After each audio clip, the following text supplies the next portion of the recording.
Halo, selamat pagi anak-anak Pak Guru semuanya. Kita bertemu kembali di pembelajaran kita, yaitu tema 4, subtema 3, pembelajaran 1. Nah, kali ini bersama dengan Pak Guru, Bapak Jamprinando Saragi. Ini dia, cekidot. Nah, tema 4, subtema 3, pembelajaran 1, muatan mapel IPA, KD 36 dan 46.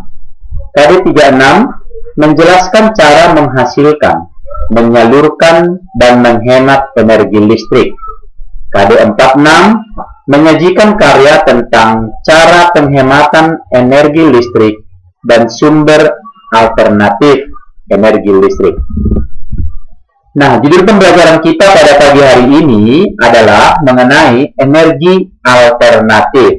Nah, anak-anak Pak Guru, apakah kamu sudah pernah mendengar tentang energi alternatif? Nah, kalau belum pernah, di sini Pak Guru akan menjelaskan 10 energi alternatif listrik. Yang pertama itu adalah panas matahari. Sinar cahaya matahari bisa diubah menjadi energi listrik dengan bantuan panel surya. Nah, panel surya ini memiliki rangkaian sel fotovoltaik yang diartikan sebagai cahaya listrik.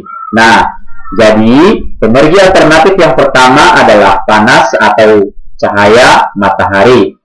Nah, anak didik Pak Guru, yang kedua adalah geotermal. Apa itu geotermal? Geotermal istilah lainnya adalah panas bumi, ya.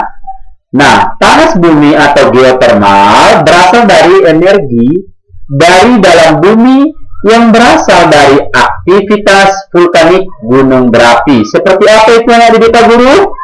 Seperti uap alam, air panas, dan bebatuan kering. Nah, yang ketiga, energi alternatif yang ketiga adalah angin.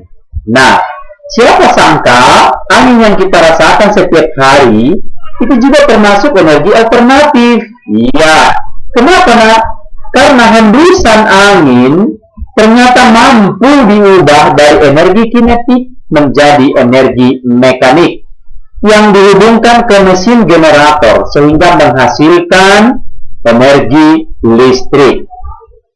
Yang keempat, sumber energi alternatif adalah hydropower. Nah, hydropower itu adalah energi yang dihasilkan berdasarkan proses jatuhnya air ke turbin dan banyaknya jumlah air yang mengalir. Itu dia ya, namanya hidro. Hidro itu ada hidroponik, ada hydropower, kira-kira seperti itu nak ya. Yang kelima adalah dia, perhatikan nak, yang kelima dia adalah biomasa. Apa itu biomasa, nak? Kita lihat di sini. Biomasa itu adalah sisa pembuangan kotoran manusia atau hewan yang dapat dijadikan energi alternatif. Itulah yang disebut dengan biomasa. Ya, bagus lagi, sisa pembuangan kotoran manusia atau hewan yang dapat dijadikan energi alternatif disebut dengan biomasa. Biomasa itu apa saja? Ini dia, ada macam-macam biomasa, yaitu biodiesel, biogas, dan bioetanol. Apa itu biodiesel? Biodiesel adalah salah satu jenis biofuel, artinya adalah bahan bakar cair dari pengolahan tumbuhan. Itu dia ya.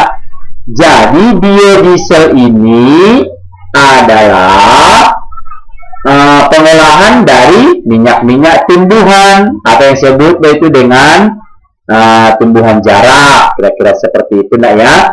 Yang kemudian biogas. Apa itu biogas? Biogas itu adalah itu tadi, gas atau pembuangan kotoran manusia atau hewan yang dapat dijadikan energi alternatif, ya.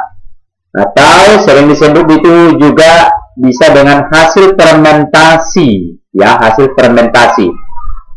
Yang ketiga jenis daripada biomasa ini adalah bioetanol. Apa itu bioetanol? Ini dia nak. Ya, bioetanol itu adalah bahan bakar dari minyak nabati yang memiliki sifat menyerupai minyak premium. Itu dia nak ya. Nah, sumber alternatif yang keenam itu adalah tidal. Energi ini berasal dari pasang surut pada air laut, ya. Meskipun terdengar asing namanya yaitu tidal, tapi penerapan energi ini lebih mudah diprediksi. Hanya saja kalau energi alternatif tidal ini memiliki kelemahan, yaitu terdapat pada alat konversi yang mampu bertahan di air laut supaya terhindar dari korosi dan arus laut. Sumber energi alternatif yang ketujuh yaitu etanol. Etanol sering atau disebut dengan istilah etil alkohol.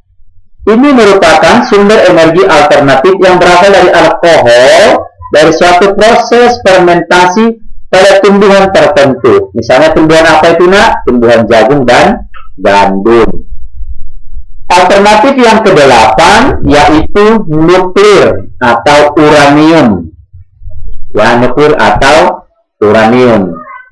Nah, ini alternatif ini adalah energi nuklir yang tidak menghasilkan efek bagi rumah kaca sehingga dapat mencegah pemanasan global. Itu dia nak ya. Baru yang kesembilan adalah hidrogen. Ya, hidrogen. Ya, energi yang diklaim lebih baik dibandingkan BBM. Ini merupakan ternyata tidak menghasilkan polusi berbahaya bagi lingkungan. Proses pembuatan energi ini hanya menggunakan air yang dibakar oleh listrik dan panas, kayaknya bensin. Itu dia nak ya. Itulah kalau hidrogen. Yang ke-10 atau yang terakhir adalah piezoelektrik. Itu dia. Apa itu piezoelektrik? Itu energi yang dihasilkan dari suatu sistem yang dapat mengubah energi mekanik menjadi energi listrik. Prinsip kerja energi piezoelektrik ini, banyaknya tekanan dari orang-orang yang berada di satu tempat lalu dikonversi menjadi energi listrik. Oke nak? Jadi ada 10 tadi, ya ada 10 tadi sumber-sumber energi listrik. Yang pertama tadi, apa yang pertama tadi? Yang pertama dia adalah panas matahari. Yang kedua dia geothermal. Yang ketiga angin. Yang keempat hydropower. Yang kelima biomasa. Tapi biomasa ini terbagi lagi 3. Biodiesel, biogas, dan bioetanol. Baru dia yang keenam adalah tidal. Yang ketujuh adalah etanol. Yang kedelapan adalah nuklir atau uranium. Yang ke-9 adalah hidrogen. Dan yang ke-10 adalah piezoelektrik. Oke nah, hanya inilah video Pak Guru yang bisa sampaikan. Semoga bermanfaat. Terima kasih.